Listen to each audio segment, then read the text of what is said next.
For some 10,000 years, the Ohlone, the first people of the San Francisco and Monterey Bay areas, skillfully managed the land, creating a rich culture. Arriving in the late 18th century, Spanish missionaries systematically suppressed this way of life.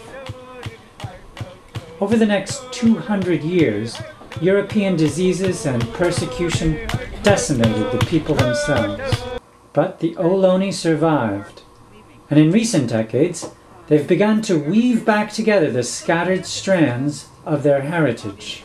I grew up very close to my paternal grandmother, and she had a lot of plant knowledge, but other than that, my family no longer, carried any of the traditions, like for basketry, for example, language. The Ohlone culture depended on land that has mostly been paved over.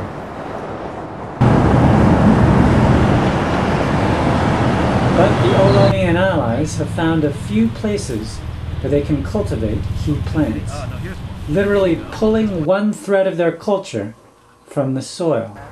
There's so few places like this left.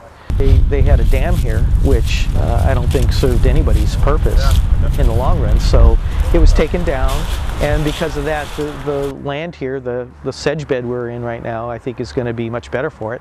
Basket weaving is one of the most important cultural expressions because it brings all the other cultural aspects to it. I had been a basket weaver, but with modern, non-traditional materials, thinking that all of our baskets were gone, that there were none to model after. I happened to see a poster with baskets on it, and it told what museum they're in. One of the things that started me out was being interested in language. I was helping to build a tule boat out at Coyote Hills, and I think that it was Bev Ortiz, when we talked, told me about the John P. Harrington microfilmed field notes. So I started walking up and down aisles, like looking at all of the cabinets and in the microfilm sections, and finding bits of our language.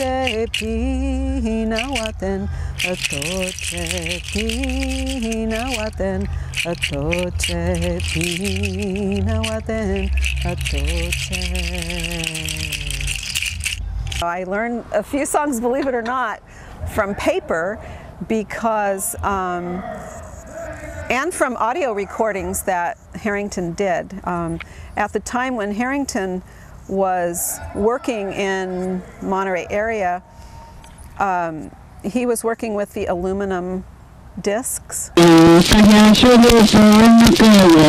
was so hard to decipher. While Linda Yamani studies the archives of ethnographers, other Ohlones are using archaeology to understand how their ancestors lived.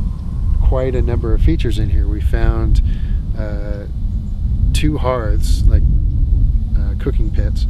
We found a pit oven in which you could actually see the cooking events. You could see little horizons of ash. There's some animal bone and lots of rocks that are brought in for cooking stones. They use these stones to line the hearths and ovens, and also to cook in baskets, to boil water and such in baskets. So there's limpets, there's abalone shell, there's the waste flakes and chipping debris. We found some milling tools for evidence of grain milling for the diet. We also found a couple of whole abalone shells, a number of projectile points that were diagnostic. There's olivella shell, which Chuck has one. My family still gathers them in this area. We have for many years, making both the beads and using the whole shells to make necklaces, which we still use in our ceremonies. These festivals, like park festivals, while on the one hand we're so focused on performing, so to speak, or providing for the public, and yet at the same time it at least brings us together. How can it not be important to feel a connection and have a hands-on understanding of something that we're connected to?